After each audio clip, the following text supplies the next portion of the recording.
મળી રહ્યા છે। મેઘરાજા ફરી મહેરબાન થયા સુરત પર। લાંબા વિરામ બાદ સુરતમાં ફરી વરસાદનું આગમન। શહેરમાં વહેલી સવારથી વરસાદી માહોલ છવાયો છે।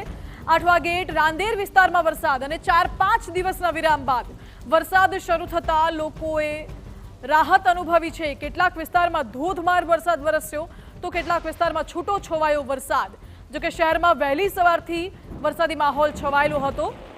જે રીતે ગુજરાત હવામાન વિભાગ તરફથી આગાહી કરી છે કે દક્ષિણ ગુજરાતના કેટલાક વિસ્તારોની અંદર અતિ ભારે જે વરસાદ છે તે વરસી શકે છે, ત્યારે સુરત શહેરની અંદર વહેલી સવારથી વાતાવરણની અંદર જે પલટો છે અને ધોધમાર જે વરસાદ છે તે શરૂ થયો છે। સુરત શહેરના અલગ અલગ વિસ્તાર અઠવા ગેટ છે, રાંદેર, પીપલોદ, સિટી લાઇટ વિસ્તાર છે, કતારગામ છે, રિંગ રોડ છે, આ તમામ વિસ્તારોની અંદર જે ધોધમાર જે વહેલી સવારથી જે વરસાદ વરસી રહ્યો છે, હવામાન વિભાગ તરફથી પણ જે રીતે આગાહી કરી છે। કારણ કે સુરત શહેરની વાત કરીએ તો સુરત શહેરની અંદર છેલ્લા 3-4 દિવસના વિરામ બાદ ફરીથી જે વરસાદ શરૂ થયો છે ને તેને લઈને સુરત શહેરની અંદર એક ખુશીનો જે માહોલ છે તે જોવા મળી રહ્યો છે।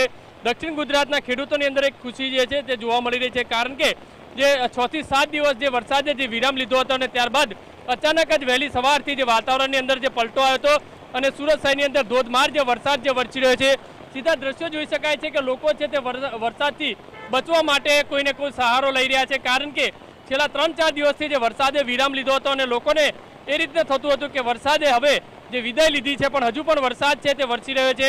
સુરત શહેરના મોટાભાગના વિસ્તારોની અંદર જે ધોધમાર જે વરસાદ વરસી રહ્યો છે અને નીચાણવાળા વિસ્તારોની અંદર જે પાણી ભરાવાની પણ સ્થિતિ સર્જાતી હોય છે। ખાસ કરીને જે સુરત શહેરના અલગ અલગ રોડ રસ્તા છે જે ધોવાણ થયું છે અને વરસાદ પડવાના કારણે મસ્ત મોટા ખાડા પડી રહ્યા છે અને જેના કારણે વાહન ચાલકોને ભારે હાલાકીનો સામનો છે તે પણ કરવો પડી રહ્યો છે।